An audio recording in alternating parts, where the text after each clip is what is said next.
જામનગરમાં નકલી પોલીસ કર્મી અને કથિત પત્રકાર દ્વારા હર્ષ રાઠોડ સાથે ઠગાઈ આચરવામાં આવી। નાણાં ખંખેરવા માટે રાજકોટ ક્રાઇમ બ્રાન્ચના 2 નકલી પોલીસ જવાન અને નકલી પત્રકાર હર્ષના ઘરે પહોંચ્યા હતા, જ્યાં યુવાન અને તેના પિતા દારૂનો વ્યવસાય કરતા હોવાના આરોપસર રેડના નામે ધમકી આપી અને ₹20,000નો તોડ કરવામાં આવ્યો।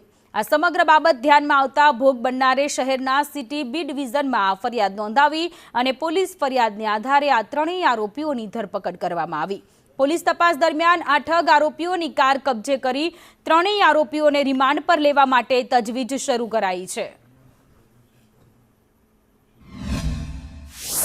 સ્વિફ્ટ ગાડીમાં 3 લોકો આવેલા હતા અને આમાંથી 2 લોકોએ પોતાની ઓળખ રાજકોટ ક્રાઇમ બ્રાન્ચના પોલીસ કર્મચારી પોલીસ અધિકારી તરીકેની ઓળખ આપી હતી અને ત્રીજા વ્યક્તિ ત્રિલોક ન્યૂઝના રિપોર્ટર હોવાનું જણાવેલું હતું।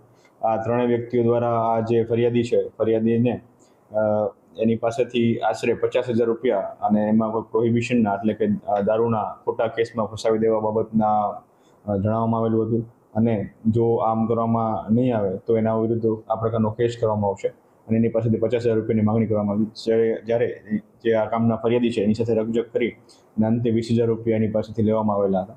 આવી જ રીતે બીજા પણ એક ભોગ બનનાર છે તેની પાસે જઈને આ પ્રકારની માંગણી આ ત્રણેય વ્યક્તિઓએ કરેલી હતી અને હાલ ત્રણેય આરોપીઓની અટક કરી અને રિમાન્ડની તજવીજ હાથ ધરવામાં આવી છે।